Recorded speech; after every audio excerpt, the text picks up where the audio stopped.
सिद्धांत सरस्वती विजयते गौरीय गोष्ठीपति वंदे गुरुपद्वंद्वं भक्तबिंदसमन्वितं श्रीचैतन्य प्रभुं वंदे नित्यानंद सहोदितं श्रीनंदनंदनं वंदे राधिका चरणोदयं गोपीजनसमायुक्तं बिन्दावनं मनोहरं वाञ्छाकल्पतरुश्च कृपासिन्धुभ्यश्च पतितानं पावनेभ्यो वैष्णवेभ्यो नमो नमः। मूकं करोति वाचालं पङ्गुं लङ्घयति यत्किपातमहं वन्दे परमानन्दमाधवम्।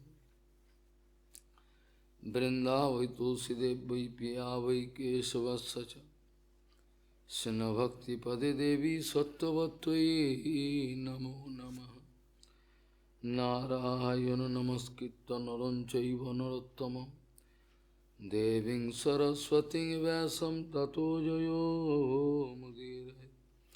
संकीर्तने कृष्ण कथोपदेशे गौरीयपत्रस्य प्रकाशने च सदानुरक्त गुरुभक्तियुक्तो भक्तिप्रमोदाक्ष जगोद्वरुन् ध्येयं सदा परिभवग्नमभिष्टदोहं तीर्थास्पदं शिवभिरिञ्चनुतं शरण्यं वेत्तात्तिहं पुनतपाल्भवाद्दिपूतं वंदे महापुरुष ते चरुणारविंदम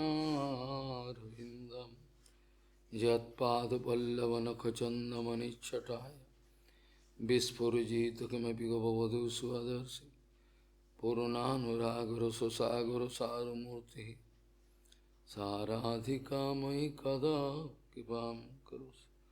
श्रीकृष्ण चैतन्य प्रभु नित्यानंद श्री अद्वैत गदाधर शिवासादि गौरभक्तबिंद श्रीकृष्ण चैतन्य प्रभु नित्यानंद श्री अद्वैत गदाधर शिवासादि गौरभक्तबिंद। हरे कृष्ण कृष्ण कृष्ण हरे हरे हरे राम राम राम हरे। आजानुलंबित भुजौ कनकावदातो संकीर्तनैकपितरो कमलायताक्षो विशाम्बरो द्विजवरो जुगधर्मपालो वन्दे जगत्प्रियकरो करुणावतारो। हरे कृष्ण कृष्ण कृष्ण हरे हरे हरे राम राम राम हरे हरे। नमामि गंगे तव पादपङ्कजं सुरासुरैर्वन्दितो दिव्यरूपम् भुक्तिं च मुक्तिं च ददासि नित्यं भावानुरूपेण सदा नरानं। गंगातरङ्गरमणीयजटाकलापं गौरी निरन्तरविभूषिः त्ववामभागं नारायणो प्रियमनङ्गमदापहारम् वाराणसीपुरपति भजवीशनाथं वागीशजुष्वदने लक्ष्मीर्यस्य च वक्षसि यस्यास्ति हृदयसंवित् त्वं सिंहमहं भजे। हरे कृष्ण कृष्ण कृष्ण हरे हरे हरे राम राम राम हरे। নিবৃত্ত তর্ষৈরূপগীয়মানাৎ ভবৌ সদাচ্ছত্র মনোভিরামাৎ কৌত্তম শ্লোক গুণানুবাদাৎ বিরামেত বিনা পশুঘ্নাৎ। গৌড়ীয় গোস্বীপতি শ্রীশিল ভক্তি সিদ্ধান্ত সরস্বতী গোস্বামী প্রভুপাদ পরমহংস জগৎগুরু জানিয়েছেন, এই জগৎ প্রপঞ্চ এক ভয়ঙ্কর যন্ত্রণাময় পরীক্ষাস্থল। এখানে যারা এই সব পরীক্ষায় উত্তীর্ণ হতে পারবেন, যারা সহনশীলতার পরিচয় দিতে পারবেন, প্রচুর পরিমাণে সহনশীলতার পরিচয় দিতে পারবেন, যারা অপরকে সম্মান দিয়ে ভোগা দিয়ে ভজনে নিয়োজিত থাকতে পারবেন, তারা ছাড়া বাকি কাউর উদ্ধারের রাস্তা নাই বললেই হয়। নিবৃত্ত তর্ষৈরূপগীয়মানাৎ ভবৌ সদাচ্ছত্র মনোভিরামাৎ কৌত্তম শ্লোক গুণানুবাদাৎ বিরামেত বিনা পশুঘ্নাৎ। গৌড়ীয় গোস্বীপতি শ্রীশিল ভক্তি সিদ্ধান্ত সরস্বতী গোস্বামীর প্রভুপাদ পরমহংস জগৎগুরু জানিয়েছেন, এই জগৎ প্রপঞ্চ এক যন্ত্রণাময় পরীক্ষাস্থল। এখানে যে যত পরিমাণে সহনশীলতা অভ্যাস করতে পারবে, মানিয়ে নিতে পারবে, অপরকে সম্মান দিয়ে ভোগা দিয়ে যারা ভজনে নিয়োজিত থাকতে পারবে, তারা ছাড়া আর বাকি কাউর পক্ষে উত্তীর্ণ হওয়া সম্ভব নয়। যন্ত্রণাময় পরীক্ষাস্থল, এখানে সবসময় বিচার করতে হবে তত্ত্বনিকম্পাম সুসমীক্ষমানম ভঞ্জান এব আত্মকৃত বিপাকম। এখানে কাউকে দোষারোপ দিয়ে লাভ হবে না। এখানে কেবল একে অপরের দোষারোপ করবে, এ আমার সর্বনাশ করলো, এই আমার ক্ষতি করেছে, এ আমার শত্রু। প্রভুপাদ বলছেন, আমার সর্বনাশ কেউই করতে পারে না। যেখানে আমার ওপর নজর রয়েছে গুরু বৈষ্ণবের, ভগবানের, আমার শরণাগতির কারণে, সেখানে আমার সর্বনাশ কে করতে পারে? আমার সর্বনাশ আমি নিজেই করতে পারি, আর করছি। যন্ত্রণাময় পরীক্ষাস্থল, যেটা শ্রী শ্রী শ্রী চৈতন্য মহাপ্রভু বলেছেন, ভব মহাক দাবাগ্নি নির্বাপনম। এখানে সবসময় দাউ দাউ করে আগুন জ্বলছে, দাবানল আগুন। সংসার দাবান নলির লোক তানায় কারুণ্য ঘন ঘন। এখানে সবসময় দাবানল জ্বলছে। এখানে বাঁচবার একই রাস্তা, তৃণের থেকেও অধিক নম্রতা অভ্যাস করতে হবে। তেনাদপি শুনেছেন, শুনেছ।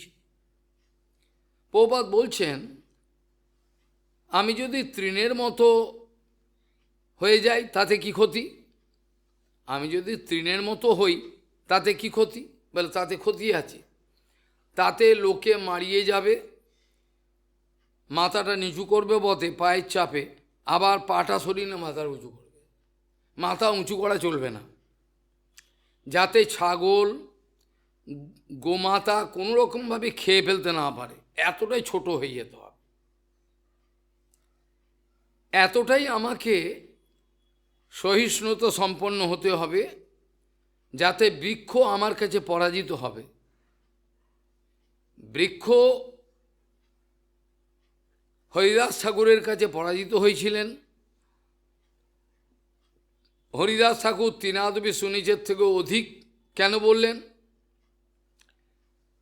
বৃক্ষ আমার জন্য ভগবানের কাছে প্রার্থনা করতে পারে না, হয়তো নিজে সহ্য করে নেবে।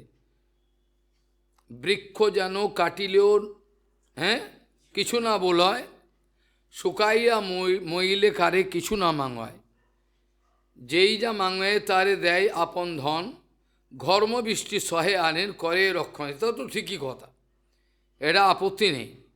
কিন্তু বৃক্ষ আমার জন্য ভগবানের কাছে বলতে পারবে না যে ভগবান এরা যা করেছে অন্যায়, এতে বাঁচিয়ে দিন, এদের রক্ষা করুন, এটা হরিদাস ঠাকুর বলতে পারবেন। এই কারণে যদিও শ্রী চৈতন্য মহাপ্রভু মূল শ্লোকে লিখেছিলেন, তেনাদপি শুনেছিল তরিব, হ্যাঁ, সহিষ্ণুনা আমানিনা মানদিন কেতুনিয়া। আর সেখানে আমাদের গুরুবর্গ প্রমাণ করলেন তৃণের থেকেও অধিক বিনম্রতা, নম্র, আর বৃক্ষের থেকেও অধিক তরিব আর তররপি। তররিব মানে গাছের মতো, আর যদি বলি তররপি অর্থাৎ বৃক্ষের থেকেও অধিক, আরে মশাই বৃক্ষের থেকে অধিক সহ্য সম্বন্ধে কেউই তো নেই, আছে, বৈষ্ণবরা আছে। বৈষ্ণবদের সহন ক্ষমতা বৃক্ষের থেকে অনেক বেশি, যারা বৃক্ষ পারে না তার থেকেও অধিক।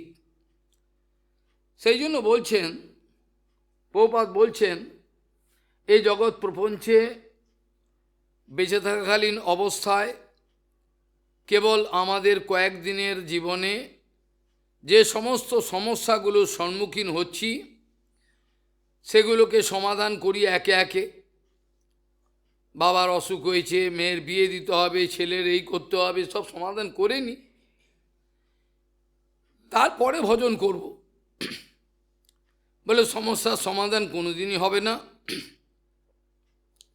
সমস্যার সমাধান কোনোদিনই হবে না। আর যদিও এক সমস্যার সমাধান হয়, তারপরে 10টা সমস্যার সমাধান দাঁড়াবে।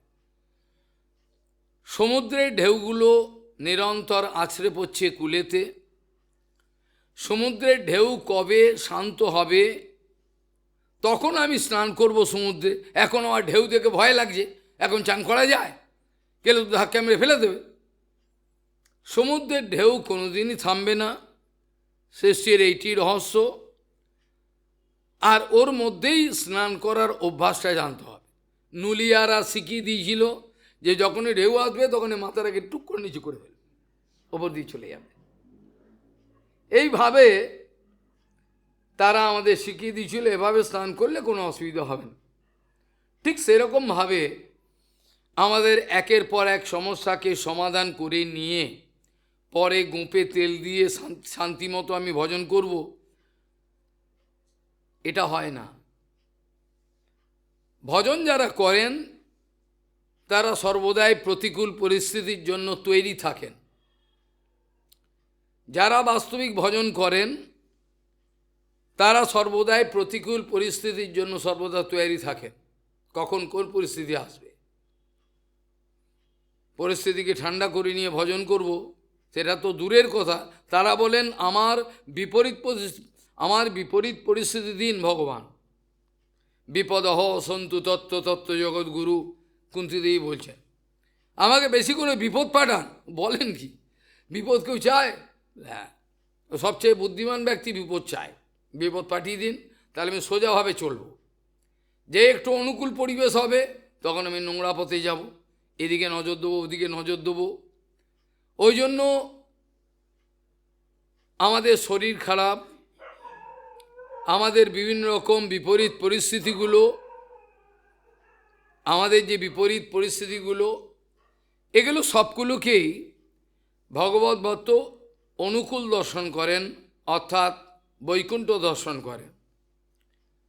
সমগ্র বিপরীত পরিস্থিতিতে, সমগ্র ভয়ঙ্কর বিপরীত পরিস্থিতিতে নিজের দর্শনকে অনুকূলে রাখা, সেটাকে বলে বৈকুণ্ঠ দর্শন।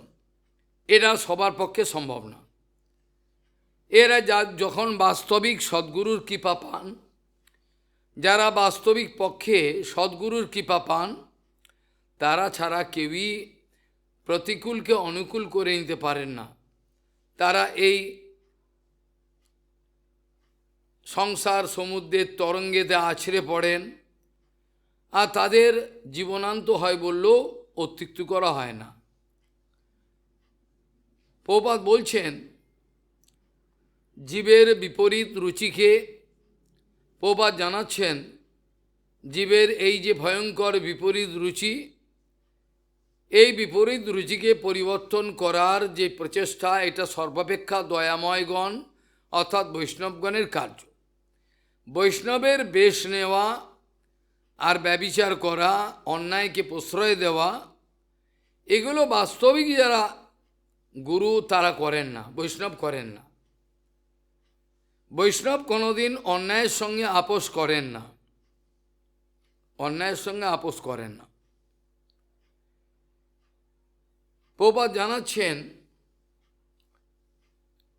যে সম্পূর্ণ বিপরীতমুখী যেসব জীবগুলো আছেন, তাদের বিপরীত রুচিকে পরিবর্তন করা হলো সর্বাপেক্ষা দয়াময়গণের কার্য।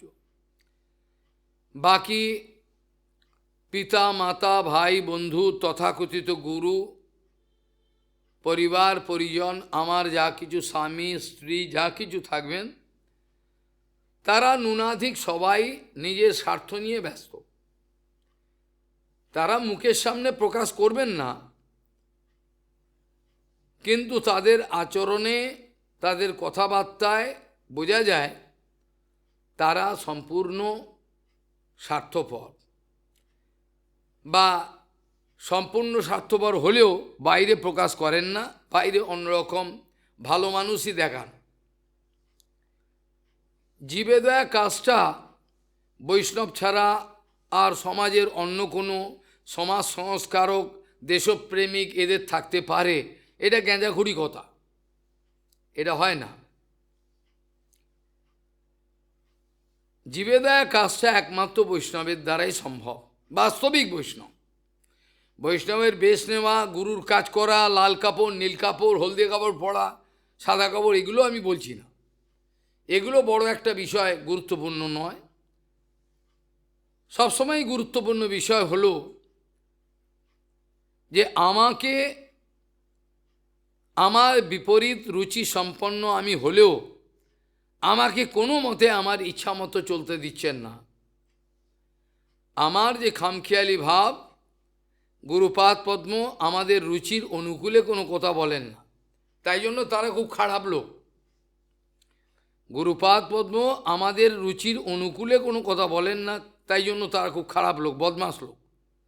আর যারা আমার এই বিপরীত রুচিকে প্রশ্রয় দিয়ে আমাকে নরকের পথের যাত্রী করে দিচ্ছে, সেই সব গুরু, সেই সব বাবা পিতা মাতা ভাই, এগুলো ভালো। একটা বৈষ্ণবের অন্তঃকরণে কোটি কোটি পিতা মাতা যে জন্মে আমি পেয়েছিলাম, তাদের স্নেহকে একত্রিত করলে হতে পারবে না। কেন? বলে তাদের যতটাই একত্রিত করো ওগুলো প্রাকৃত, আর এদের অপ্রাকৃত। এদের প্রাকৃত, এদের অপ্রাকৃত নয়। এই জন্য প্রভুপাদ বলেছিলেন, if I seek the path leading to the absolute good, then I must ignore the countless voices of popular wisdom and listen only to that of the realized soul. আমাকে জগতের অনেক উপদেষ্টা আমাকে বলতে পারে, আমি এই উপদেশ করছি, তুমি এক কাজ করো, এই নিয়ে পড়াশোনা করো। তুমি এই নিয়ে পড়াশোনা করলে, ইকোনমিক্স নিয়ে পড়ো, দেখবে তুমি বিভিন্ন রকম উপদেশ আমাকে দেবে। অর্থ আমি কোথায় বিনিয়োগ করব, বিভিন্ন উপদেষ্টা আছে, তারা বলবেন। পরামর্শ দ্বারা পিতা মাতা সবাই বিভিন্ন পরামর্শ দেবেন। প্রভুপাদ বলছেন, আমি কাউর পরামর্শ আমি শুনব না। আমার বাবা যদি বিপরীত কথা বলেন, আমার ভজনে বাধা দেন, আমি তাকেও পরিত্যাগ করব। যেটা ভক্তিবিনোদ ঠাকুর বলছেন, নিজের স্ত্রী আদি সবাই যদি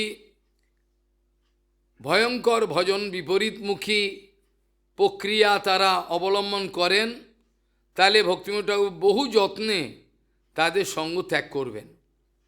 যতক্ষণ তাদের সঙ্গ ত্যাগ না করবেন, সেই স্বজনাখ্যা দস্যু তারা যে কোনোভাবেই তোমাকে লুট করার চেষ্টা করবে, লুটে নেবে। কি লুটে নেবে? আমার পারমার্থিক যে সম্পত্তি বাবার কথা ছিল, আমার বহু ভাগ্যক্রমে যে আমার চেতনা উন্মেষ হয়েছে, আমি যে কোনোভাবে গুরু বৈষ্ণবের সান্নিধ্য চাই, তাদের শ্রদ্ধা করি, ভালোবাসি, কিন্তু তিনি ওটা হতে দেবেন না, তারা এটা হতে দেবেন না। তারা তাদের কাছে কিছু স্বার্থ উদ্ধার করবেন, এইভাবে তারা জীব হিংসাকে প্রশ্রয় দিচ্ছেন। তারা জীব হিংসাকে প্রশ্রয় দিচ্ছেন, আর জীব হিংসাকে প্রশ্রয় দিয়ে তারা নিজেরাও নরকের পথে যাত্রী হচ্ছেন। আর যাকে উপদেশ করছেন সে তো যাবি, এ কিছু করার নেই, সে তো যাবি। এইভাবে যেটা পরম সত্যবস্তু, সেখান থেকে তারা অনেক ঘুরে গিয়ে অন্যরকম মন্তব্য করছেন, তাদের ছেলে মেয়েদের বিভিন্ন রকমভাবে ঘুরিয়ে দিচ্ছেন, তাদের অ্যাটেনশন থেকে চোখে একটু ধুলো দিয়ে, তাদের চোখে একটু ধুলো দিয়ে দিয়ে নিজের বাঁচবার একটা রাস্তা খুঁজে নিচ্ছেন। গুরু শিষ্যকে শাস্ত্রের কথা বলছেন না, ওসব শাস্ত্রের দরকার নেই, খালি কীর্তন কর তাহলেই হবে। কেন? শাস্ত্র পড়ে ফেললে গুরুদেব কি করছেন সেটা ধরে ফেলবে, করতে দেবে না। এমনকি লাইব্রেরিও চুরি করে ফেলবে। লাইব্রেরি মোটে লাইব্রেরি রেখে কী হবে? রাখলেই তো দুটো বই পড়বে, তখন দেখে গুরুদেব উল্টোপাল্টা করছে, ওই জন্য উড়িয়ে দাও, বই ফই ও দরকার নেই। এগুলো সব জীবহিংসার অন্তর্গত। কত বড় জীবহিংসা সেটা সেই যখন দেহ রাখবে তখন বুঝবে, এখন বুঝবে না। এখন সে ফুর্তি লুটে নেবে, যখন দেহ ছাড়বে, ছাড়বার পর কোথায় যাবে তখন বুঝবে, এর আগে বুঝবে না। এইভাবে প্রভুপাদ বলছেন জীবহিংসা মানে আমি পরম সত্যবস্তুকে জানলাম, আমি খবর পেলাম, হয়তো সে সত্যবস্তু প্রতিষ্ঠিত হতে পারিনি, পরম সত্য এটাই, মন বলছে, কিন্তু আমার ছেলে মেয়েকে ওই রাস্তায় যেতে দেবো না, আমি আমার ছেলে মেয়েকে ওই রাস্তায় যেতে দেবো না। এইভাবে প্রভুপাদ বলছেন পরম সত্যের অনুসন্ধান পাওয়া সত্ত্বেও আমি আমার ছেলে মেয়েকে অন্যদিকে ঘুরিয়ে দেব। তারা যেন পরম সত্যবস্তুর মুখোমুখি না হতে পারে, সেই পরম আনন্দ সাগরে যেন ভাসতে না পারে, এই জন্য নকল গুরুর কাছে পাঠাবো। তাদের এমন গুরুর কাছে পাঠাবো, গরুর কাছে পাঠাবো, যাতে আমার সবই রক্ষা হলো। ওর দীক্ষা নেওয়ার ব্যাপারটাও একটা নাটক হলো, আবার তার সঙ্গে আমিও বেঁচে গেলাম। তাহলে দেখবে বাবা কি ভজন করে, বাবা কি ভজন করছে, দেখে এই ভজন এইভাবে ভজন করে চোখে ধুলো দিচ্ছে। এই জন্য যে কোনোভাবেই এরা জীবহিংসাকে প্রশ্রয় দিচ্ছেন। প্রভুপাদ বলছেন পরম সত্য কথা জেনেও কাউকে বিপরীতমুখী দেখেও তাকে বাঁচাবার চেষ্টা না করা বা আরও বেশি করে তাকে ভ্রান্ত পথে পরিচালনা করে দেওয়া, এটা গরুর লক্ষণ, গুরুর লক্ষণ নয়। প্রভুপাদ বলছেন এই রুকারটা তুলে দেবে, একে তুলে দিয়ে গরু হয়ে যাবে, এটা লক্ষণ, গুরু হবে না, গয় ওকার দিয়ে দাও। এই ধরনের পরিস্থিতিতে বর্তমান সমাজে আমাকে অজস্র লোক প্রশ্ন করছেন, আজকেও এসেছিলেন কার কাছে আশ্রয় নেব। আমি সেটা আপনি বুঝুন, এটা আপনি বুঝুন, আপনি পাকা লোক, আপনার বুদ্ধি অনেক পাকা, আমার বুদ্ধি কাঁচা। আপনি দেখে নিন যে জায়গায় আপনার ক্লায়েন্টকে, আপনার মক্কেলকে পাঠালে ভালো হয় সেখানে পাঠান। আপনি তো নিজের মক্কেলই ভাবেন, তা যদি না হতো তাহলে হরিকথাগুলো শোনাতেন। আপনার দম নেই, আপনার সাহস নেই, আপনি ভীতু কাপুরুষ, তাই জন্য এই কথাগুলো ওদের শোনাননি। আর মাঝে মাঝে শোনে, আপনি যান তো আমার থেকে, তাড়াতাড়ি যান, জায়গা খালি করুন, মাঝে মাঝে শোনেন। কারণ যদি অনর্গল শোনে, সারা জীবন হয়তো দু একটা শুনিয়েছি কি না শুনেছি, চালাকি। একটা সংস্থা, গৌড়ীয় সংস্থা, তারা পত্রিকা প্রকাশ করে, আবার গৌড়ীয় লেখে, এরকম একটা না দুটো তিনটে দেখাবো, গৌড়ীয় নাম দিয়েছে। এই পত্রিকাগুলো আমাকে নিয়ে আসবেন, নিয়ে দেখাবো তারা কি ছ্যাবলামো করছেন, গৌড়ীয় পত্রিকাও খুলে দেখাবো, ওতে প্রভুপাদের কথার নাম করে কি কি সব দিচ্ছেন। প্রভুপাদের বাস্তব কথাগুলো যেগুলো সবই বাস্তব, কিন্তু জায়গা মতো দেবে না, যারা এমনভাবে উপস্থাপন করবে যে চোখটাকে এড়িয়ে অন্য জায়গায় চলে যায় নজরটা। এইভাবে কোনো এক সংস্থা গ্রন্থ বিতরণ করছেন বিনা পয়সায়, বলে গ্রন্থটার দাম হলো 5,000 টাকা। মশাই আপনি কি খেপেছেন? বিনা পয়সা সব মোটে ভাগবত গীতা দিচ্ছে ভাগবত, আপনি একমাত্র এর বিরোধিতা করছেন। এই পাগলগুলোকে বোঝাবো কী করে? ওরা যে গ্রন্থ বিতরণ করছেন, আমি ভাগবত ছুঁয়ে বলছি, এটা হচ্ছে জীবহিংসা। কারণ ওই ভাগবত যদি রেখে যায়, ওই পাগলগুলো নেবে, এই নিকিরি ভিকিরিগুলো, এগুলো নিকিরি, এগুলো ভিকিরি, এটা বাপের জন্য কিছু দেখেনি, ওরা নেবে ওগুলো। নেওয়ার পরে গ্রন্থগুলো থাকবে, কোনো না কোনো সময় কোনো ভক্ত ওইটা টেনে পড়বে, পড়লেই ব্যাস ভুল পথে যাও। যেই জন্য শ্রী বামন গোস্বামী মহারাজ তার এক শিষ্য ওই সংস্থা থেকে ভাগবত এনেছিল। বামন মহারাজ আমি গ্রন্থ নিয়ে এলাম, গুরু মহারাজ গ্রন্থগুলো আমাকে যদি রেখে যায় আমি দেখব। দেখে পরের দিন এবার গ্রন্থ নিতে এসছেন।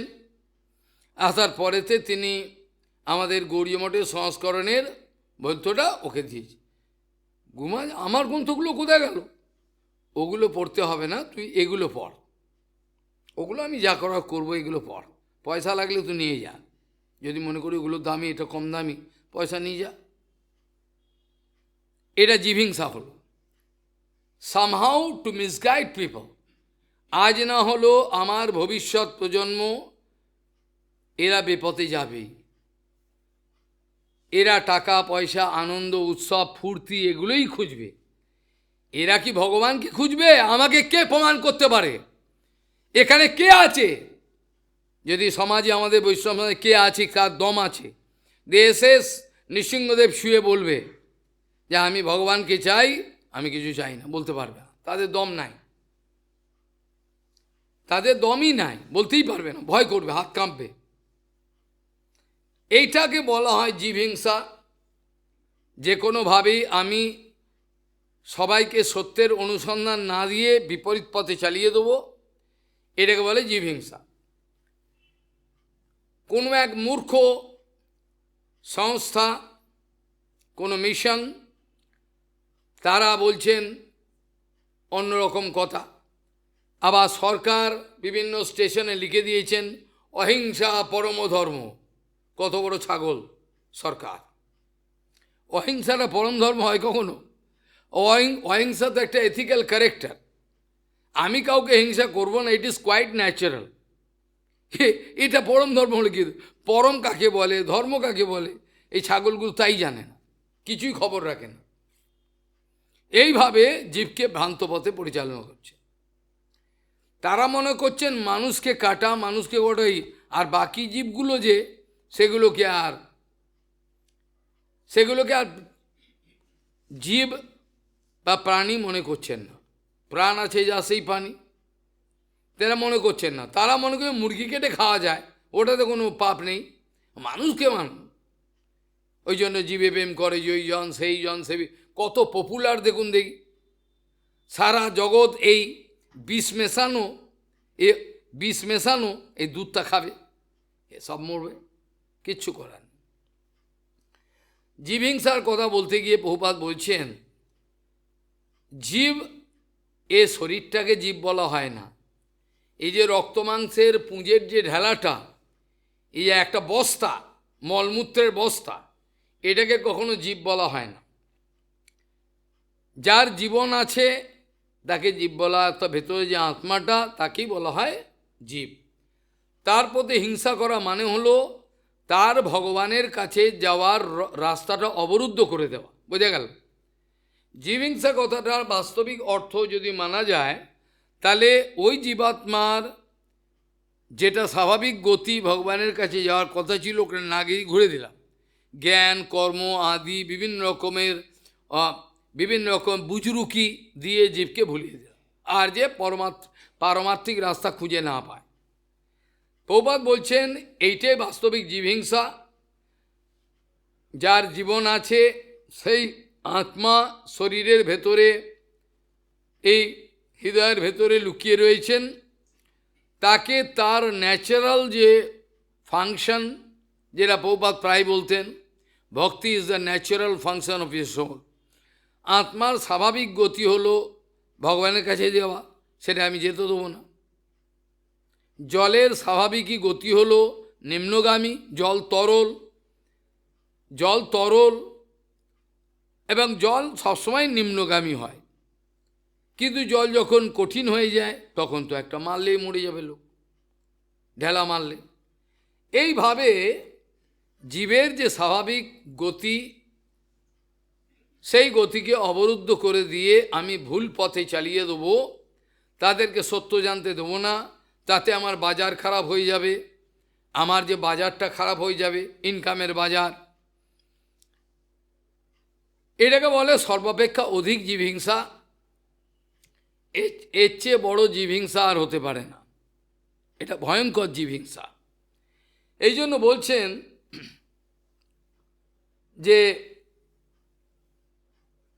জীবের বিপরীতমুখী গতিকে পরিবর্তন করে ভগবতমুখী করিয়ে দেওয়া, তাদেরকে ভালোবেসে স্নেহ করে, এরা বুঝতে পারে না। এরা এতটাই অজ্ঞান, গুরু বৈষ্ণবের হৃদয়টা যদি কেটে দেখাতে পারে তাহলে বুঝবে কীরকম স্নেহ তাদের, বুকটা ফেটে যায়। তারা হয়তো কাউকে স্পর্শ করে না, গুরু বৈষ্ণবের নিয়ম নয়।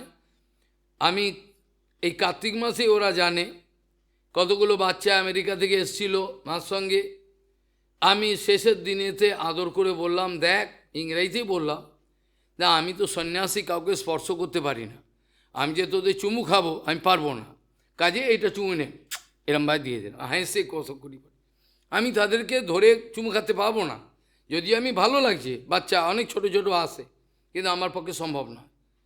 আমাকে কেউ স্পর্শও করবে না, কোনো কিছু না, আমার আসন কোনো কিছু না, এটা নিয়ম সন্ন্যাসী। এরা ওই জন্য বুঝতে পারে না, ওরা জড়ো ভালোবাসাটাকে এটা মনে হয় ভালো। এরা জড়ো ভালোবাসাটাকে ওরা মনে করে ভালো, গুরুদেব কী ভালোবাসা। তারা বকে, তারা মারতে যায়, এরা মনে করে এরা হচ্ছে শত্রু। বুঝতে পারে না যে কতটা স্নেহ, ওকে আদর করে নিয়ে ভগবানের কাছে যাবে, এটা তো ধরতে পারে না। আমি একটা উদাহরণ দিয়েছিলাম, এটা অনেকে অবাক হয়ে গেছিল। যখন স্ত্রী কচ্ছপ যখন ডিম পারে, তখন সেই ডিমগুলোকে কী করে মাটির তলায় লুকিয়ে ফেলে, বালির তলায়।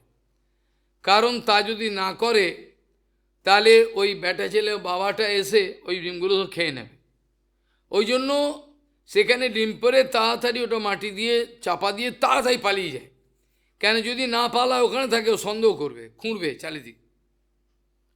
এবার দূরে গিয়ে মা কি করেন, ওই ডিমগুলো পেরেছেন, এই সন্তানের প্রতি মেন্টাল হ্যাচিং, মানসিকভাবে তা দিচ্ছেন, মানসিকভাবে তা দিচ্ছেন। বলে পাগল নাকি, মানসিক তা হয়? হ্যাঁ হয়, কেবল হয় না। হাঁস মুরগি এরা ডিমের ওপর বসে গরম দেয়, তা দেয়, কিন্তু জড়জগতের কচ্ছপ সে কিন্তু মেন্টাল হ্যাচিং করে। তাহলে জড়জগতের যদি কোনো একটা কচ্ছপ মেন্টাল হ্যাচিং করতে পারে, তাহলে কোনো একটা গুরু বৈষ্ণব মেন্টাল হ্যাচিং করতে পারে না?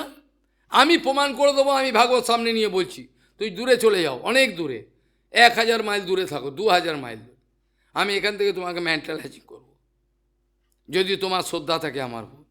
তাই দেখবে মনে মনে সবসময় বুঝতে পারবে যে বাবা আমাকে আদর করছে। শারীরিকভাবে দেখতে পাবেন, শারীরিকভাবে দেখতে পাবেন, কিন্তু মেন্টালি উপলব্ধি করে, শুয়ে শুয়ে ঘুমিয়ে স্বপ্ন দেখবে, বিভিন্ন রকমভাবে অনুভব করবে বাবা আমাকে প্রচণ্ড স্নেহ করছে দূর থেকে, যেটা আমি অনুভব করতাম গুরুদেবের থেকে অনেক দূরে, কিন্তু বুঝতে পারতাম আদর করছে আমাকে। এটা বহু সৌভাগ্যক্রমে হয়, সবার এটা হয় না। আর পাষণ্ড ব্যক্তি তো পাবেই না, তার ভিতরে স্নেহ নেই, ভালোবাসা নেই প্রত্যেক জীবের প্রতি, যে এতটা ভালোবাসা, এটা গুরু বৈষ্ণব ছাড়া কেউ পারে না। তারা হয়তো বকে, কিন্তু সেই বকাটা হচ্ছে বাইরের বকা, ভেতরে স্নেহ কিন্তু বন্ধ করেনি, স্নেহটার আছে, ওকে সংশোধনের জন্য বাইরে বকছে তীব্র, আসলে ভেতরে রাগ নাই, এটা বোঝে না। এটা বুঝতে না পারার জন্য উল্টো চিন্তা করে, বাইরের শাসনটা ইচ্ছে করে করে, ভেতরে স্নেহ কিন্তু চলছে, স্নেহ বন্ধ করে না। এই জন্য গুরু বৈষ্ণব কোনো জীবের কোনো দোষ তো দেখেই না, উল্টে তাদের গুণ দেখে, উল্টে তাদের গুণ দেখে, প্রচণ্ড স্নেহ হয় তাদের, যে সেবা করছে, আদর করছে, সে সব বিভিন্ন রকমভাবে তারা খালি অনুকূলই দর্শন করে, প্রতিকূল নয়। হয়তো প্রতিকূল আছে, সেগুলোকে পরিবর্তন করার চেষ্টা করছে। আমাদের রাস্তা লাঠি বা ছুরি নয়, আমাদের রাস্তাটাই হলো স্নেহের রাস্তা। আমার প্রতি কোনো কেউ আকর্ষিত হবে কি দেখে? আমার তো টাকা নেই, আমি বিদেশে যাই না, আমার সোনার মন্দির নেই, 20-25টা মন্দির নেই, রসগোল্লা নেই আমার কাছে। আমার প্রতি যদি কেউ স্নেহ করে, স্নেহ আমার প্রতি যদি স্নেহ, আমি যদি স্নেহ করি, সেই স্নেহটা বুঝতে পারলে হয়। এই স্নেহটা ওরা যদি বুঝতে না পারে, তাহলে মূর্খের স্বর্গে। ওরা তো বেশি করে কোনো কিছু খাওয়া দাওয়া দিয়ে স্নেহ দেখাবে এমন কথা নয়। এই জন্য তাদের স্নেহটা বোঝা খুব অসুবিধে, বুঝতে পারে না। বহু দূরে থাকলেও তারা স্নেহ অনুভব করতে পারে, যদি পরিপূর্ণ বিশ্বাসটা তাদের থাকে। না থাকলে ওই রকমই হবে, কিচ্ছু করার। আমাদের একটাই রাস্তা, গুরুপাদ পদ্মের থেকে শিখেছি, এবং এখনও পর্যন্ত কারোর প্রতি কোনো হিংসা নেই, কিন্তু কড়া কথা লিখতে হয়েছে আমাকে বাধ্য হয়ে, সত্যকে স্থাপন করার জন্য। বাদবাকি কারোর সঙ্গে আমার কোনোদিন শত্রুতা ছিল না, নেই, থাকবে না। সেখানে বলছেন আমাদের একটাই রাস্তা, যেমন মাছকে ধরবার জন্য ছিপ ফেলে ভালো ভালো টোপ দিয়ে, ভাগবতে এখানেই আছে আলোচনা, বরিশের ভালো ভালো টোপে মাছ খেললো এবং পড়ে গেল। ঠিক গুরু বৈষ্ণব, তাদের কোনো মিথ্যাচার নাই, তাদের সদাচারের কোনো অভাব নাই, তাদের ভালোবাসার কোনো অভাব নাই। বিশেষ করে দুর্যোধনের মতো এত দুষ্ট বদমাস, তার প্রতিও বলরামের স্নেহ হয়। কি করে ওকে বাঁচানো যায়? আর কার কথা বলতে পারি? দুর্যোধনের মতো এত দুষ্ট, তার প্রতি বলরামের স্নেহ হয়। ওকে কি করে বাঁচানো যায়? ও শুনবে না কথা। চেষ্টা করে দেখি যদি বাঁচে। তাহলে বলরামের গোষ্ঠী হলো এই গুরু বৈষ্ণব। তারা ওই স্নেহের টোপ ফেলে রেখেছে, তারা স্নেহের টোপ ফেলে রেখেছে। যে ওই স্নেহের টোপটা গিলে ফেলবে ভালোবেসে, যে কড়া বাইরের মূর্তিটা দেখলো, ভোলে বাবার বাইরে রুদ্রমূর্তি, ও ভয় পালাবে। আর যে ভোলে বাবার ভেতরের যে প্রেমটা যদি বুঝতে পারে, স্নেহটা, ও কিছুই নেয় না, ল্যাংটো বাবা কিছুই নেয় না, সব তার প্রভুকে দিয়ে রেখেছে, তাহলে বুঝলে সে বুঝতে পারে কতটা। কেন ভাগবত জি মহাপুরাণ থেকে আরম্ভ করে যত পুরাণ আছে, যদি ক্ষমতা থাকে অন্বেষণ করলে দেখা যাবে, প্রায় প্রত্যেক জায়গায় হয় বলা আছে শ্রী নারদ উবাচ, নাহলে শঙ্কর উবাচ। এরা দুজন পরমহংস আচার্য, এদের কথা বিশেষভাবে ভাগবত যেখানে যাবে সমস্ত পুরাণ খোঁজো, এ হয় বলবে না শ্রী নারদ উবাচ, নয় আমি সাত্বিক পুরাণের কথা বলছি, রাজস্ব পুরাণের তামসিক পুরাণ, কারণ ওখানে অন্য কিছু থাকতে পারে, লোকে তাদের অধিকার অনুযায়ী মঙ্গল সাধনের ব্যবস্থা করাবার জন্য। এখানে দেখা যায় নয় শ্রী নারদ উবাচ, শ্রী শঙ্কর উবাচ, অর্থাৎ ওরা গুরুর কাজ করছে। প্রচেতাগণকে কি করে বাঁচালো এই শঙ্কর? সরোবর থেকে বেরোলো, ডুমরু বাজাতে বাজাতে বেরিয়ে তাদেরকে দর্শন দিল, তাদেরকে কৃপা করলো, সমস্ত উপদেশ দিল। প্রচেতাগণকে দশপ্রচেতা কি করে করলো?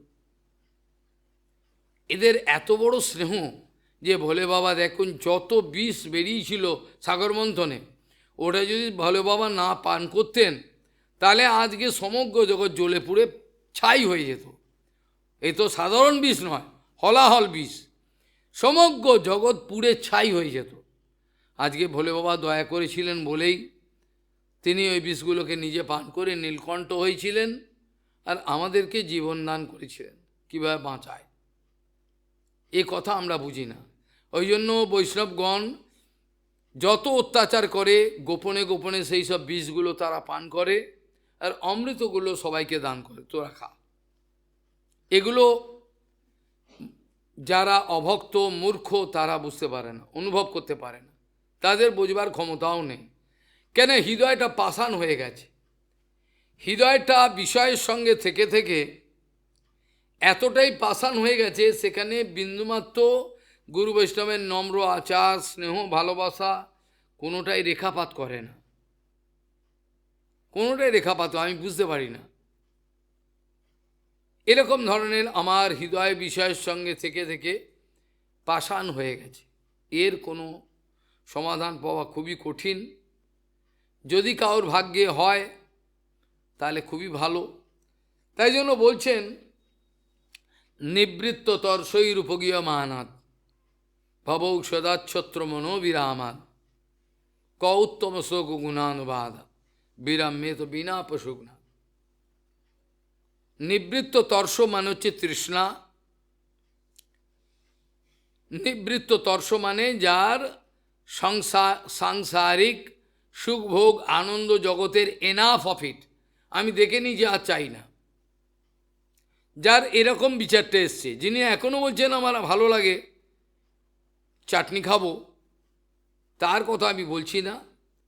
যিনি নিবৃত্ত তর্ষই, যার নিবৃত্তি পাওয়ার তৃষ্ণা জেগেছে হৃদয়, তার কথা বলা হচ্ছে। যে এখনো পর্যন্ত পাঞ্চাল দেশে রমণ করবেন, বিভিন্ন সুখভোগের ব্যবস্থা করবেন, ডুবে ডুবে জল খাবেন, একাদশীর বাপের নাম জানে না, এগুলো আমাদের পূর্বপুরুষরা মজা করে বলতেন, ঠাকুমা ফাকুমা, ডুব দিয়ে জল খাও, একাদশীর বাপের নাম জানো না। কে বললো জানি না, একাদশীর বাপের নাম ভগবান নারায়ণ, জানি না কে বলল, জানি। এইভাবে দেখা যায় যারা ডুবে ডুবে জল খান তাদের কপালে দুর্গতি।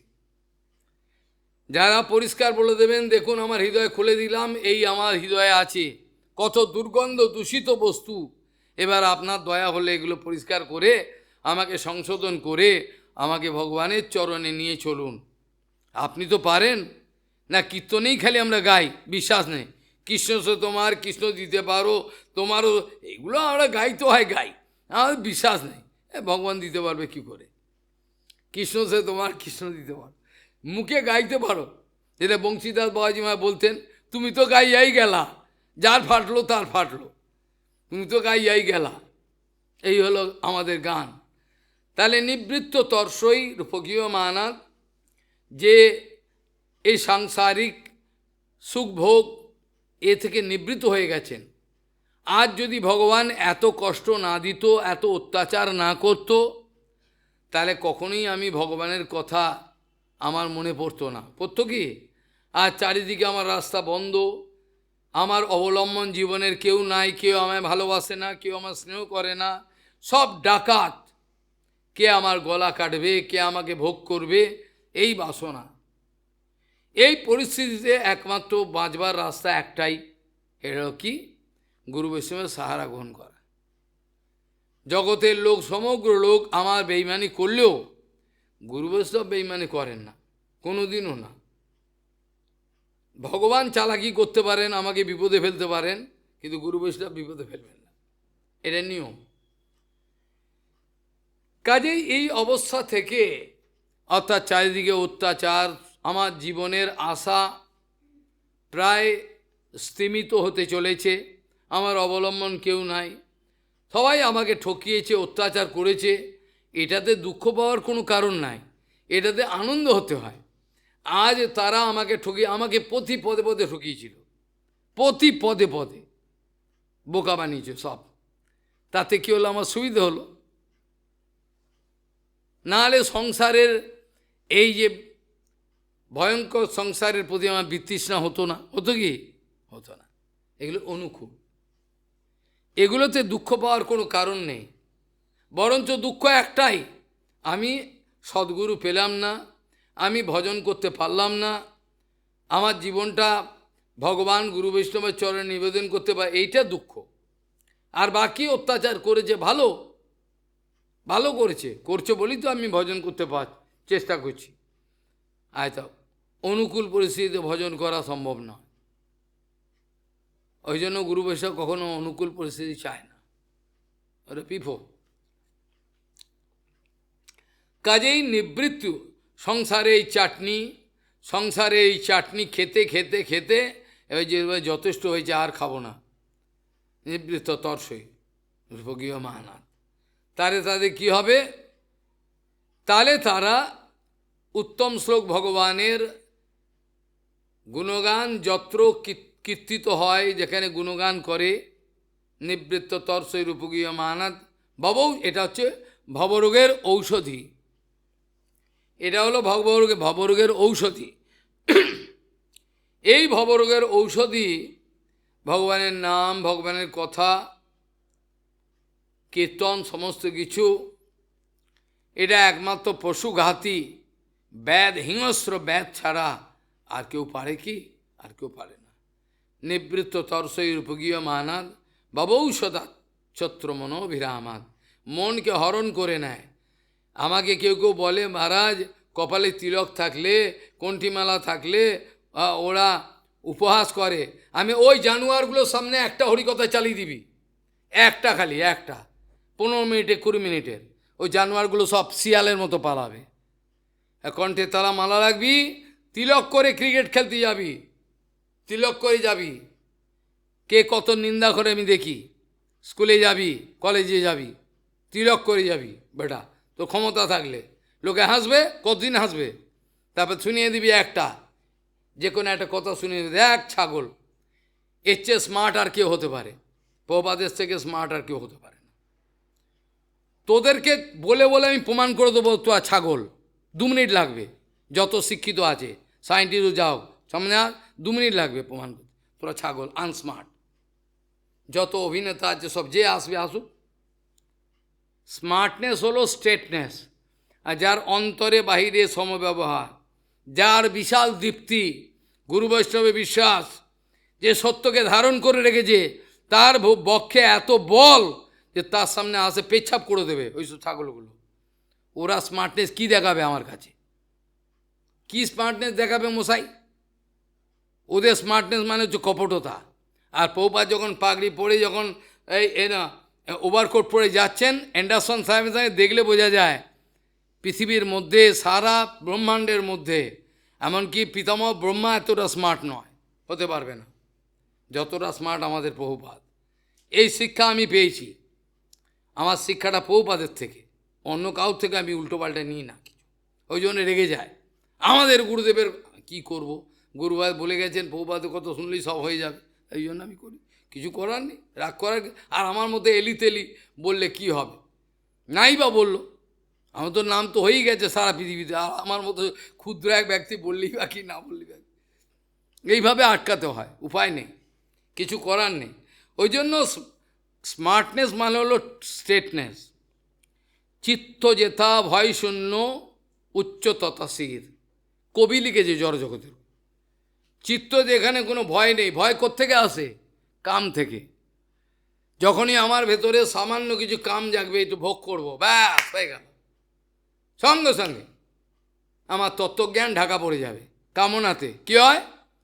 কামনা, বাসনা, কামনা, কাম যখন জাগ্রত হবে, তখন তার মাথায় তত্ত্বজ্ঞান ঢুকবে না, মুছে যাবে। এই যে এলো পাতারি সব কথাবার্তা সব রেকর্ড করে নিয়ে আসো, এলো পাতারি পাগলের মতো। কেন? তত্ত্বজ্ঞান দাঁড়াবে না তো, অত সস্তা বস্তু নয়। টাকা তুমি কোটি কোটি আনতে পারো, তাতে কি যায় আসে?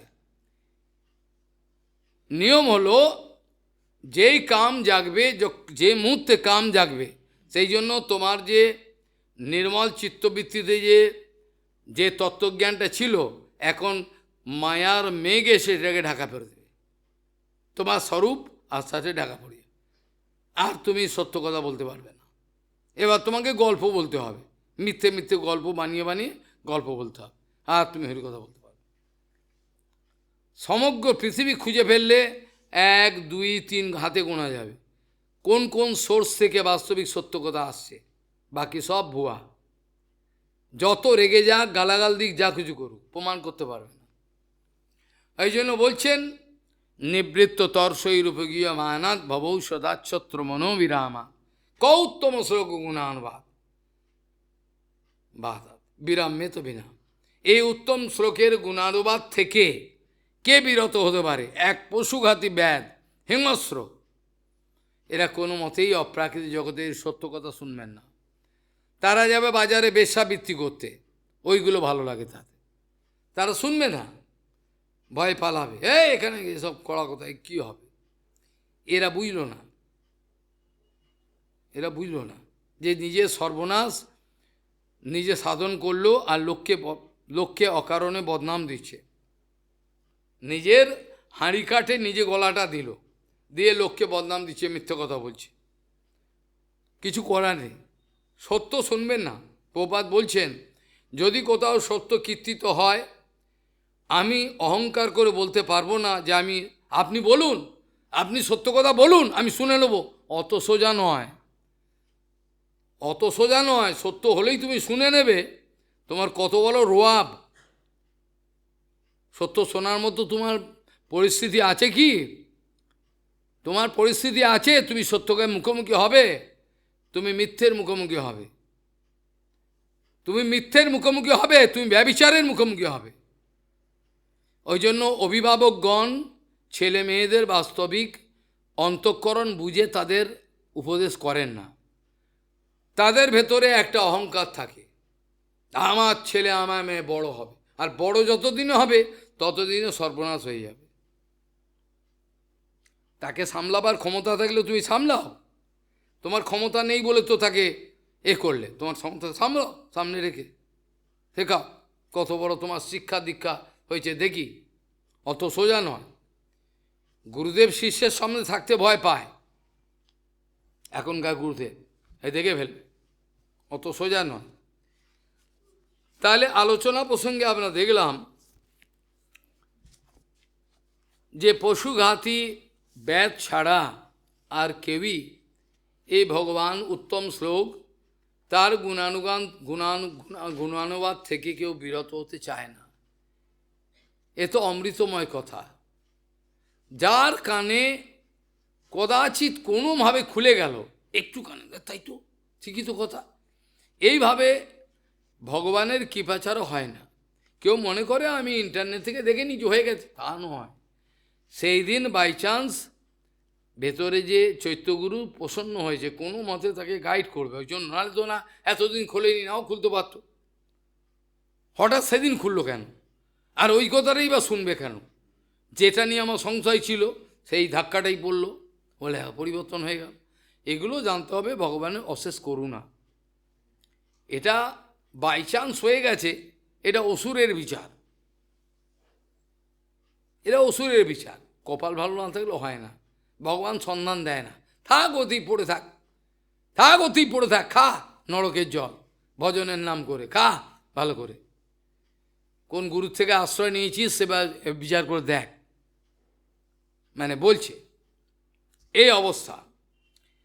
কালকে আমরা আলোচনা প্রসঙ্গে দেখছিলাম যে হাহাকার যখন পারমার্থিক সম্পত্তি পাওয়ার জন্য ইচ্ছা হয় পরম সত্য, তখন তার লক্ষণ দেখলে বোঝা যায়, ভেতরে হাহাকার জাগে, আমার জীবন সর্বনাশ হয়ে গেল, আমার জীবন শেষ হয়ে গেল, আমি কিছু করতে, বয়স হয়ে কবে মরে যাব কোনো ঠিক নেই। হাহাকার জাগবে ভেতরে, একটা জ্বালা পোড়া হবে, আনন্দ, কি করে আমি সেই সত্যটা জানব। তখন বলরাম তাকে সত্যর কাছে নিয়ে যান, তার আগে নেন না। কালকে আলোচনা করতে গিয়ে ভগবান বলছেন বহুদিনের পাপ সঞ্চিত আছে, তা থাকতে পারে, ওটা কোনো ব্যাপার না। যেখানে ভগবানের একটা নামাভাস হলে পরেই সমস্ত পাপ রাশি বশীভূত হয়ে যায়, সেখানে আমার চিন্তা কি? চিন্তাকে মানে এই নয় যে আমি বেশি করে পাপ করব আর আবার নামাভাস করে দেবো, এটা করে নাম বলে পাপ বুদ্ধি হয়ে যাবে। হলো কালকে ভগবান বলছেন যে দেখো, যতক্ষণ পর্যন্ত হৃদয় বিগলিত না হচ্ছে, চোখে জল না আসছে, রোমহর্ষ যতক্ষণ না হচ্ছে, আনন্দ অশ্রু করা ততক্ষণ হৃদয় যে পবিত্র হয়েছে এটা বলা যায় না। হৃদয় কঠিন থাকার জন্য ভগবানের কথা, ভগবানের নাম, গুরু বৈষ্ণবের ভালোবাসাতে আমাদের চোখের জল আসে না, চোখের জল শুকিয়ে গেছে, এতটাই হৃদয় কঠিন হয়ে গেছে, হয় না। তা নাহলে একটা বৈষ্ণবের সম্মুখে যাওয়ার সঙ্গে সঙ্গে তাকে দেখে, তার করুণা দেখে বুক ফেটে জল আসে। আমি বলেছিলাম না, শ্রী শিল ভক্তিবল্লভ তীর্থ গোস্বামী রাশিয়ায় গেছেন, রাশিয়ায় গিয়ে আমাদের একজন ছিল, যাই হোক তার নাম বলে লাভ নেই, তার মা তাকে দর্শন করবার জন্য তার মা কোনোদিন ধর্ম কাকে বলে জানে না, গোমাংস খায়, সবই করে, ও তো খ্রিস্টান, যা খুশি করে, ঠান্ডার দেশ। ওকে একবার কি ইচ্ছে হলো, বললো বৈষ্ণব কাকে বলে একটু দেখব। তার মাকে এসে নিয়ে এলো, মাকে নিয়ে এলো ভক্তিবল্লভ তীর্থ গোস্বামীর সঙ্গে। একবার কথা তো বলতে পারবে না, ইংরেজি জানে না। দর্শন করতে হতে মহারাজের তখন অত নামযশ অতটা ছড়ায়নি, তো ওখানে মহারাজের ঘরে ঢুকেছেন, ঢুকেই মহারাজজিকে তাকিয়েছেন, তাকার সঙ্গে সঙ্গে ফিনকি দিয়ে খালি কাঁদছেন।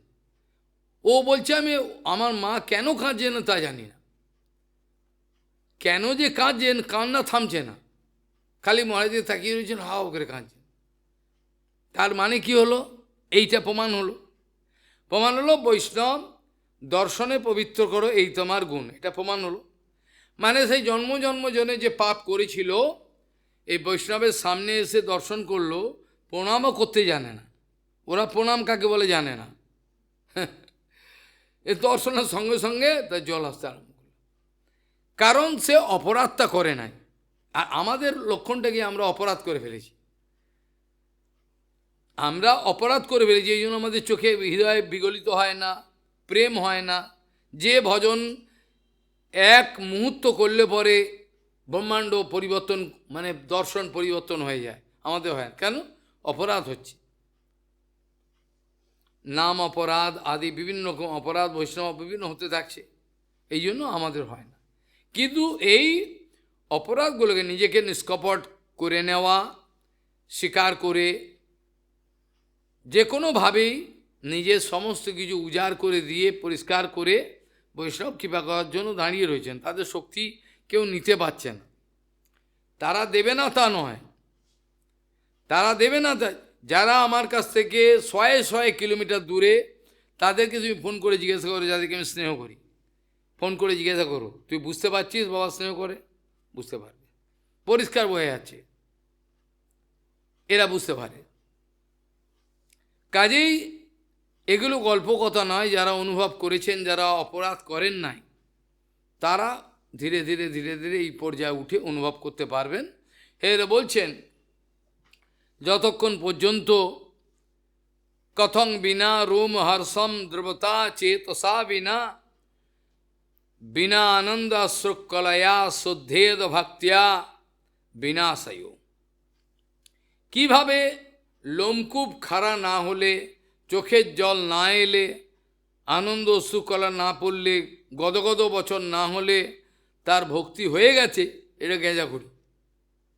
আর সহজিয়ারে যে অভ্যাস করে, অষ্টসাত্ত্বিক বিকারে প্র্যাকটিস করে, এটা লোকের সমাজে এটা দেখায়।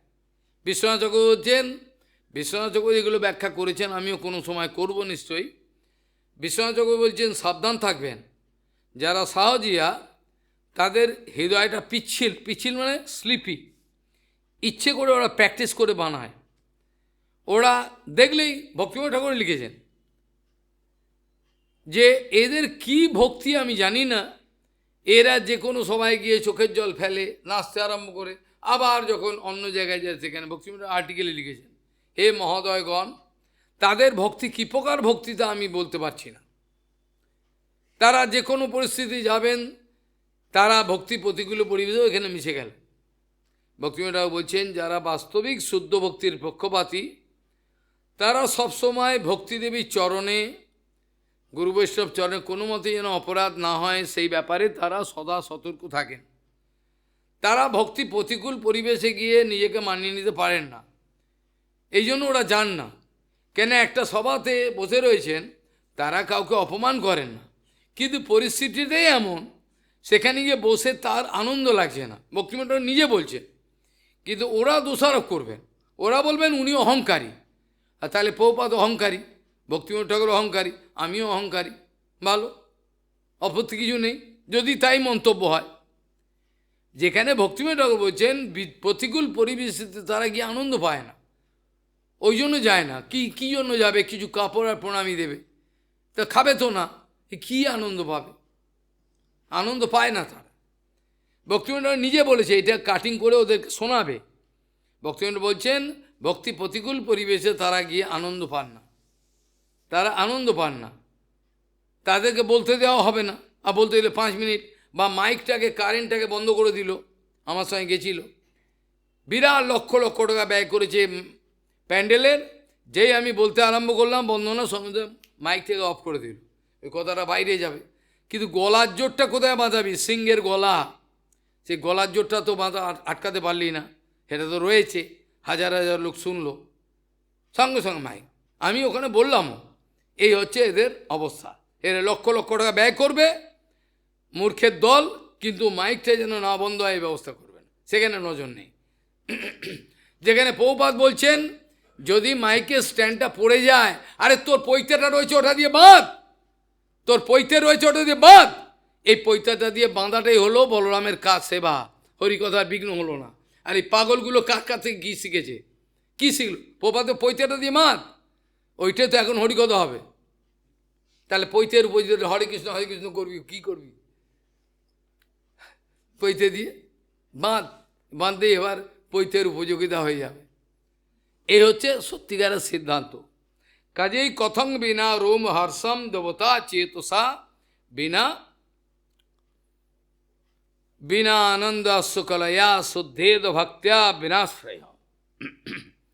ভক্তি আশ্রয় যাদের হয়নি তাদের চোখে জল এসে গেল, গদগদ হয়ে গেল কণ্ঠ, এটা গেঁদা করি কথা হতেই পারে না, এটা হয় নাকি কোন? বললেও বিশ্বাস যখন বলছেন ও প্র্যাকটিস করেছে, ও দিনের পর দিন প্র্যাকটিস করেছে অভিনয়। দেখবেন যারা যাত্রা করে ফুঁ করে কেঁদে দিল, হ্যাঁ 2 মিনিটে কেঁদে দিল, বাস্তবিক নয় তো, এটা অভিনয়। এইভাবে তারা প্র্যাকটিস করে। এখানে ভগবান বলছেন বাগ্গদগদয়া দ্রবতে যস্য চিত্যম রোদতি অভিঘ্নম হসতি কচিচ্চ বিলজ্জ উদ্গায়তি নিত্যতে চ মদ্ভক্তি যুক্ত ভুবনম পুনাতি। আমার সেই ভক্ত জগৎকে পবিত্র করতে পারে, যে গদগদ বচন হয়ে যায়, চোখে জল, দবতে চিত্ত দ্রবীভূত হয়, চোখে জল, আর কখনো কাঁদেন, কখনো হাসেন, কখনো উন্মাদের মতো নৃত্য করেন, বিলজ্জ উদ্গায়তি নিত্যতে, কখনো গান, কখনো নাচেন, একা একা ঘরেতে কথা বলেন পাগলের মতো। এই যে অবস্থাটা ভগবান বলছেন বাগ্গদগদয়া দ্রবতে যস্য চিত্যম রোদতি অভিঘ্নম, পুনঃ পুনঃ চোখে জল, হসতি কচিৎ কচিচ্চ, কখনো হাসেন, বিলজ্জ উদ্গায়তি নিত্যতে চ মদ্ভক্তি যুক্ত ভুবনম পুনাতি। কখনো কখনো লজ্জা, কে আমার নৃত্য দেখে হাসবে এই চিন্তা না করে নৃত্য করতে আরম্ভ। কেন?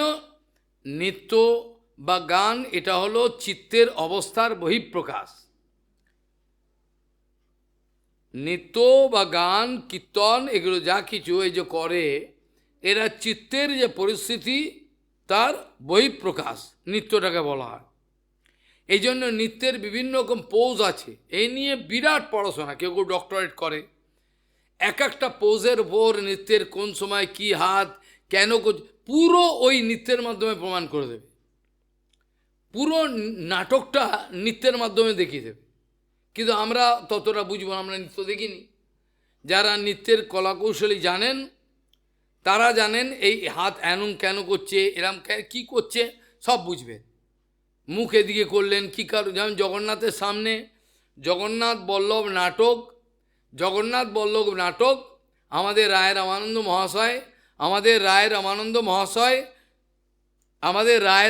মহাশয় জগন্নাথ বল্লভ নাটক লিখেছেন। এই জগন্নাথ বল্লভ নাটক এবার কচি কচি বাচ্চা কন্যা তাদেরকে রাধারানীর ভাব নিয়ে তাদেরকে সেবা করে শেখাতেন। এখানে কোনো দুর্গন্ধ দূষিত বিচার নাই, আমাদের হৃদয় দূষিত দুর্গন্ধ, ওই জন্য আমরা দোষ দেখি। আমার হৃদয়ে যে দোষটা আছে এমনি লোকে আরে ওই দোষটা তো আমার মধ্যে রয়েছে, ওই দোষ আমার মধ্যে রয়েছে, না থাকলে তো পরিচয় না থাকলে কীগুলো বললে ওর দোষ আছে। আমাদের গুরুমাজ কিছু বুঝতেন না, তাই না কি বাবা, কিছু বুঝতেন না কেন? তো অভিজ্ঞতা নেই, সব জানেন না, নোংরাম। কোনোদিন বাপের জন্য জন্ম থেকে নৈষ্ঠিক ব্রহ্মচারী, প্রভুপাদ আমাদের গুরু মহারাজ আদি এরা সব জন্ম থেকে নৈষ্ঠিক বোমা, কিছু জানেনি না, এরা অবাক হয়ে যান, এরম হতে পারে নাকি, এরা বিশ্বাসই করতে পারেন না। সরল হৃদয়, যে যত পরিমাণে হৃদয়কে সরল করতে পারবে সে তত পরিমাণে তাড়াতাড়ি গুরু মহারাজের কাছে, গুরুদেবের কোলে যাবে এবং ভগবানের কাছে যাবে।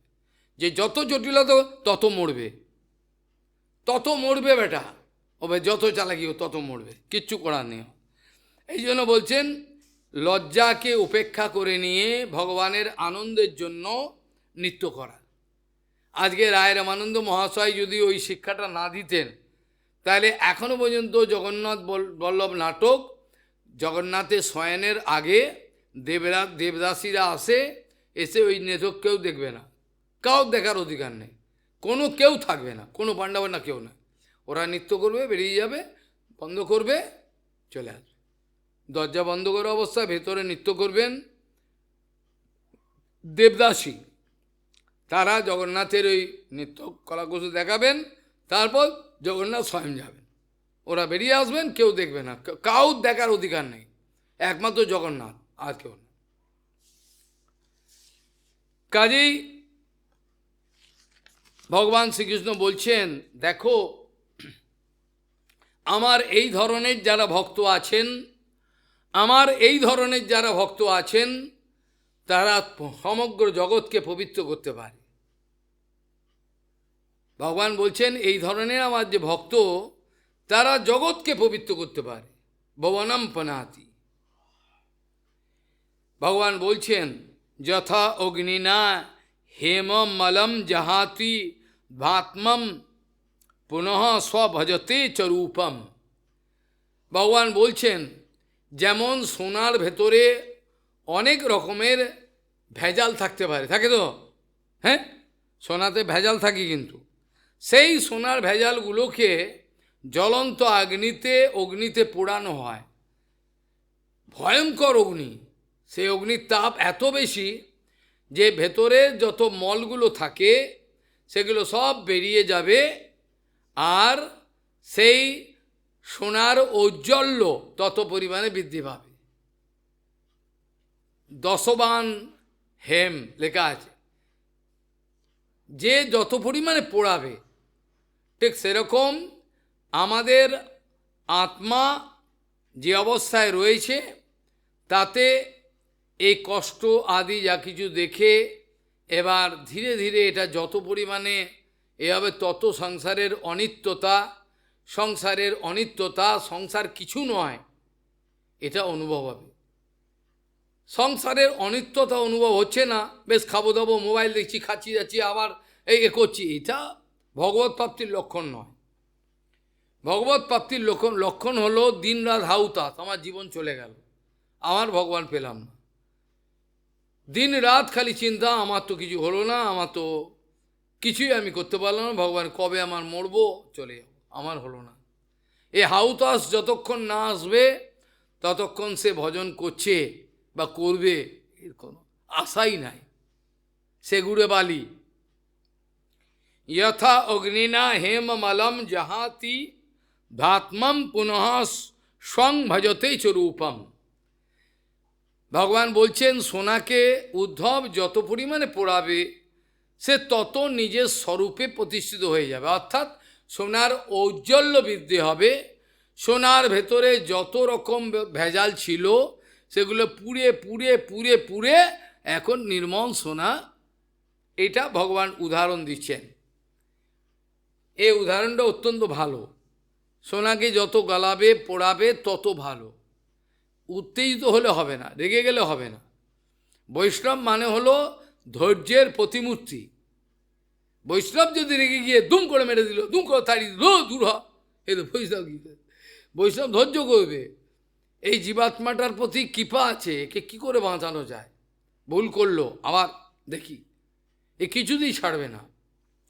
এই জন্য যথা অগ্নিনা হেম মলম জাহাতি ধাত্মম পুনঃ স্বং ভজতে চ রূপম। সোনা নিজের রূপ প্রকাশ করবে পোড়াতে পোড়াতে পোড়াতে।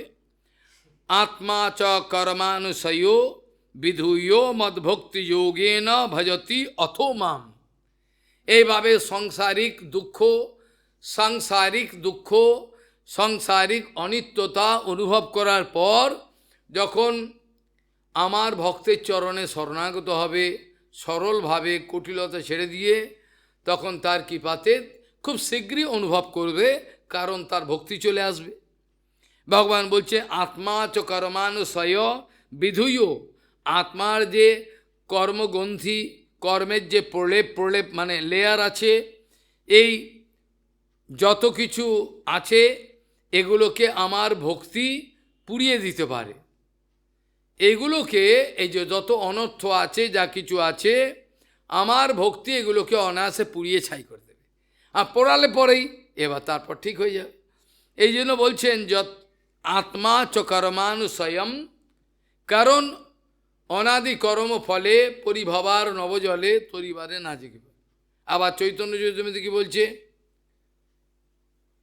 যে ব্রহ্মাণ্ড ভ্রমিত কোনো ভাগ্যবান জীব গুরুকৃষ্ণ প্রসাদে পায় ভক্তিলতা বীজ।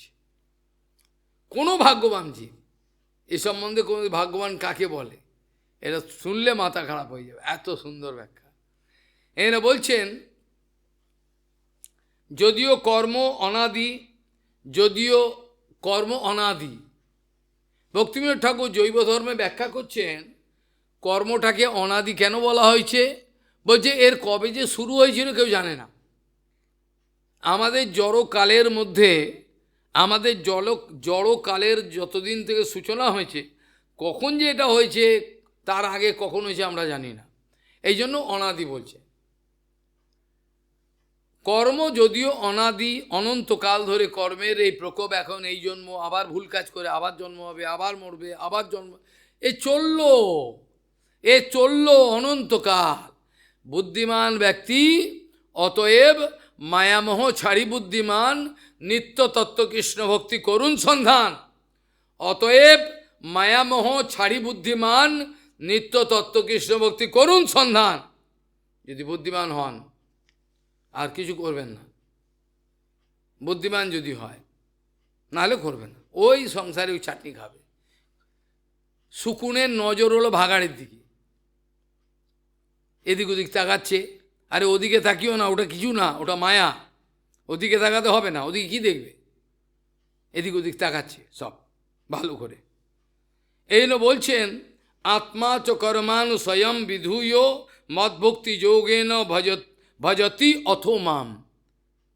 আমার ভক্তিযোগের দ্বারা যখন বুঝতে পারে সংসারের সব অনিত্য, পচা গলা দুর্গন্ধ, আর চাই না বাবা, এইভাবে ভগবান কি বলছেন, মদ্ভক্তি যোগেন ভজতি অথো মাম, এইভাবে আমার ভজন শুরু করবে। ভক্তিবিনোদ ঠাকুর অত্যন্ত দুঃখের সঙ্গে জানাচ্ছেন, হে মহোদয়গণ, আপনাদের মধ্যে হয়তো অনেকেই গুরুচরণ আশ্রয় করার ব্যবস্থা করেছেন, আপনারা আবার চৈতন্য চরিতামৃত, চৈতন্য ভাগবত হয়তো পাঠ করতেও পারেন, একাদশী আদি বিভিন্ন ব্রত পালন করেন নাকি? করেন তো। তারপর আপনারা বিভিন্ন উপবাস আদি করেন, বিভিন্ন তীর্থেতেও আপনারা যান, পরিক্রমা করেন। কিন্তু হে মহোদয়গণ, আপনারা একটুও ঠান্ডা মাথায় বিচার করে দেখেন না যে আপনারা যে এত ক্রিয়াকর্মগুলো করছেন তার মধ্যে কত ভেজাল ঢুকে রয়েছে। ভক্তিদেবীর চরণে কখন কিভাবে অপরাধ করছেন এটা ভাবেন না।